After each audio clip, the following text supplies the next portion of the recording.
आज हम बात करेंगे विशेषण की। विशेषण होता है वे शब्द जो संज्ञा और सर्वनाम की विशेषता को प्रकट करता है या बताता है, उसको बोलते हैं विशेषण।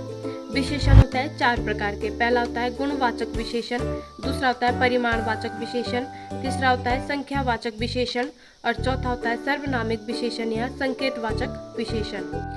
गुणवाचक विशेषण होता है जिन शब्दों से संज्ञा और सर्वनाम के गुण और दोष का पता चलता है, उसको बोलते हैं गुणवाचक। जैसे एग्जाम्पल, वह ईमानदार व्यक्ति है। जो ईमानदार शब्द है वो उस व्यक्ति के गुण को बता रहा है। दूसरा एग्जाम्पल है वह लड़की गोरी है। इसके बाद है परिमाणवाचक विशेषण।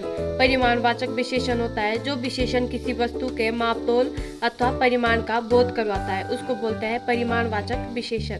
जो परिमाणवाचक विशेषण होता है उसके होते हैं 2 भेद। पहला है निश्चित परिमाणवाचक विशेषण, दूसरा है अनिश्चित परिमाणवाचक विशेषण। निश्चित परिमाणवाचक विशेषण होता है ये विशेषण किसी वस्तु के निश्चित मात्रा का बोध कराते हैं या जिसका मापतोल किया जा सके, उसको कहते हैं निश्चित परिमाणवाचक विशेषण। जैसे एग्जाम्पल, मुझे 2 किलो आलू चाहिए या इसमें 1 लीटर पानी है।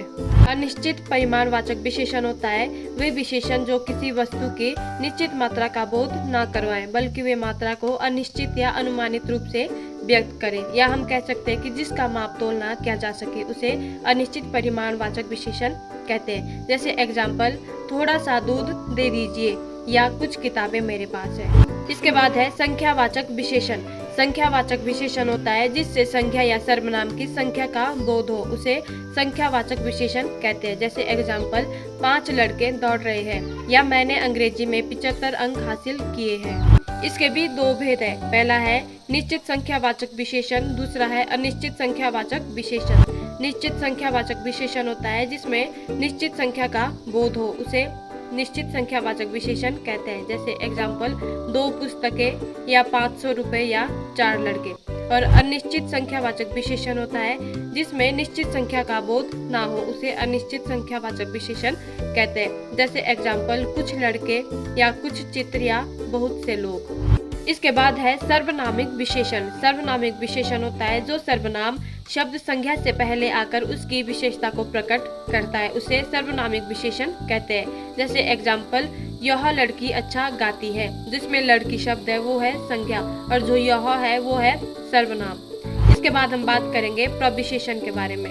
प्रविशेषण होता है वे शब्द जो विशेषण की विशेषता को बताता है। जैसे एग्जाम्पल, तुम बहुत तेज दौड़ते हो, जिसमें तेज शब्द है वो है विशेषण और जो बहुत है वो है प्रविशेषण। इसके बाद हम बात करेंगे विशेषण की अवस्थाएं के बारे में। ये होती है 3। पहली है मूलावस्था, दूसरी उत्तरावस्था और तीसरी उत्तमावस्था, जिसको इंग्लिश में बोलते हैं पॉजिटिव डिग्री, कंपैरेटिव डिग्री और सुपरलेटिव डिग्री।